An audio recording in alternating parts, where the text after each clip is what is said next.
এতিয়া উজনিত দুটামান চান্দা পাৰ্টিৰ এয়া ওলাইছে কি বোলে দালাল আৰু চান্দা পাৰ্টিৰ দালাল দুটাৰ নাম হৈ গ'ল এটাৰ কি চিটু বৰুৱা নে কি আৰু এটা সেই যে গাহৰি নিচিনা মুখখন দেখাত ছাগলী নিচিনা যে দাড়ি ৰাখে ফুৰে তাৰ নামটো নাজানো কি হয় এই দুজনে এতিয়া তাতে বেনাৰ লগাই ফুৰিছে উজনিত বেনাৰ কি লগাই ফুৰিছে জানানে মিয়া খেদা বেনাৰ লগাই ফুৰিছে মানে হাঁহি উঠা কথা যে আজি এই শিক্ষিত সমাজতো ইহঁতৰ নিচিনা কিছুমান জতা মূৰ্খই যে বসবাস কৰি আছে কিন্তু যি হওক এই দুটামান কথা ক'ব বিচাৰিছো আজি কি যে এই মিয়া তত সাত পুষ্টি নুমি আহিলেও যে এই মিয়াক এই অসমৰ পৰা খেদিবলৈ নোৱাৰে কিয় খেদিব নোৱাৰে জানানে কাৰণ এই মিয়া হৈ গ'ল অসমৰ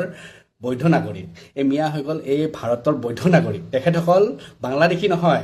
তহঁতি লিখিব লাগিছিলে বেনাৰখনত কি জানানে যে আমি বাংলাদেশী খেদাম বাংলাদেশী মুক্ত অসম বনাম কিন্তু সেইটো তহঁতি লিখিব নোৱাৰ কিয় লিখিব নোৱাৰে জানানে কাৰণ তহঁতি হলি কা সমৰ্থনকাৰী কাখন সমৰ্থন কৰি কিনে যিসকল মানুহক ইয়াতে ৰক্ষণাবেক্ষণা দিলে তাৰপিছত তহঁতিতো তাত বাংলাদেশী শব্দটো লিখিব নোৱাৰ কাৰণ তহঁতি ধৰ্মৰ ভিত্তিত যিহেতু কাখন সমৰ্থন কৰি লৈছ এতিয়া তহঁতি মিয়া নামটো কিয় লিখিছ মিয়া নামটো লিখিলে যে তহঁতৰ ঘৰখন চলি আছে তহঁতৰ যে ঘৰত ৰাচন পাতি আহি আছে তহঁতি যে জনপ্ৰিয়তা হৈ আছে কাৰণ মুখ্যমন্ত্ৰীয়ে মিয়া লৈ লৈ যিহেতু জনপ্ৰিয়তা হৈ আছে সেইকাৰণে ভাবিছ যিহেতু তহঁতি কাম কাজ কৰি কিনে খাবলৈ পৰা সেইখিনি ক্ষমতা নাই সেইটো কাৰণে তহঁতি যে মিয়া নাম লৈ কিনে চলি আছে চলি থাক মিয়া নাম নহয় ব্ৰেণ্ড হয় আৰু মিয়া শব্দটো এটা বৰকত হয় কাৰণ যিহেতু এই নামটো লোৱাৰ লগে চবৰে ঘৰ চলি থাকে চবেই জনপ্ৰিয়তা পাই কিনে উঠি থাকে হয়নে নহয় কিন্তু আজি দুটা কথা আৰু এটা কৈ ল'ব বিচাৰিছোঁ শেষতে বেছি দীঘলীয়া তহঁতক কৈ লাভ নাই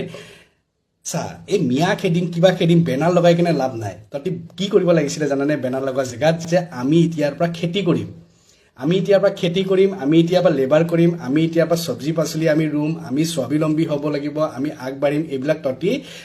আগবাঢ়িব লাগিছিলে কিয় আগবাঢ়িব লাগিছিলে জানানে এটা জাতি আকৌ আগবাঢ়িবলৈ কাৰণে কৰ্মৰ ক্ষেত্ৰত আগবাঢ়িব লাগিব আৰু শিক্ষাৰ ক্ষেত্ৰত আগবাঢ়িব লাগিব কিন্তু তহঁতৰতো এই দুটাই নাই কৰ্মক্ষেত্ৰতো তহঁতিতো কোনো পদ্ধতিতে 1% তহঁতৰ একো কাম নাই কাৰণ তহঁতি চান্দা তুলি কিনে ঘৰ চলা মানুহ তহঁতি কিবা কাম কৰি কিনে ঘৰ চলিব পাৰিবি নেকি সেই মিয়াসকলক তুচ্ছতাচ্ছিল্য কৰি আছে যি মিয়া ল'ৰা ছোৱালী কালিলৈ ডক্টৰ হ'ব কালিলৈ তেখেতসকলে ইঞ্জিনিয়াৰ হ'ব IPS হ'ব পুলিচ অফিচাৰ হ'ব তেখেতসকলে পাইলট হ'ব তেখেতসকলে চাইণ্টিষ্ট হ'ব আৰু তেখেতসকলে অনাগত দিনত তেখেতে আগুৱাই যাব আৰু অসমখনৰ লগতে নিজক জিলিকাই তুলিব আৰু তহঁতি এনেকৈ গোটেই জীৱনটো মিয়া মিয়া মিয়া মিয়া কৰি কিনে তহঁতি কি কৰি থাকিবি জানানে চিঞৰ বাখৰ কৰি থাকিবি আৰু তাতকৈ বেছি একো কৰিব নোৱাৰ আৰু তহঁতে চিঞৰ বাখৰ কৰি থাকোঁতে তহঁতৰ জীৱনকালটো যাব আৰু মিয়াই এটা ব্ৰেণ্ড হৈ কিনে নিজক আগুৱাই লৈ যাব মিয়া ল'ৰা ছোৱালীয়ে মাৰ্চিডিছত ঘূৰিব আৰু তহঁতি ঠেলা লৈ কিনে পিছপিনেদি ঘূৰি থাকিব লাগিব কাৰণ তহঁতি চান্দা উঠাই পৰি আছ ন শিক্ষাৰ ক্ষেত্ৰত তহঁতৰ কোনো অৱদান নাই কৰ্মশীলিত তহঁতি নাই কৰ্মৰ ক্ষেত্ৰত তহঁতৰ কোনো অৱদান নাই আজি ক'ব লাগিছিলে এতিয়া আমি বাংলাদেশী মুক্ত অসম কৰিম আমি কৰ্মক্ষেত্ৰত আগবাঢ়ি যাম কালিৰ পৰা আমি হালখন লৈ কিনে আগবাঢ়ি যাম কালিৰ পৰা আমি মাটিৰ খেতি কৰিম আমি চব্জি উগাম আমি লেবাৰ কৰিম কিন্তু তহঁতি এইবিলাক ক'বলৈ নোৱাৰ কাৰণ তহঁতে কৰ্ম কৰা সেইখিনি ঘাট জোৰেই নাই অকল মিয়া মিয়া কৰি কিনে নিজৰ ঘৰখন চলাই আছ তহঁতক কিমাননো কম কৈতো কোনো লাভ নাই কাৰণ মিয়া এটা ব্ৰেণ্ড হয় আৰু এই ব্ৰেণ্ডটো সকলোৱে ব্যৱহাৰ কৰি আছে আৰু তহঁতিনো ক'ত পিছত থাকিবি তহঁতিহে ব্যৱহাৰ কৰি কিনে সেই তাহানিৰ পৰা তহঁতৰ ঘৰ চলি আছে আজিও ঘৰ চলি আছে নহ'লেতো মাইকে তোক ডগৰা কোবাব ঘৰত যেতিয়া ৰাচন পাতি নাহিব তেতিয়া তোৰ মাইকীয়ে তহঁতকতো গৰু পিটন দিব সেইটো কাৰণে তহঁতি এই মিয়াটো লৈ কিনে তহঁতি চলি আছ যে মিয়াৰ নাম লৈ থাকিম ব্ৰেণ্ড হৈ থাকিম আমি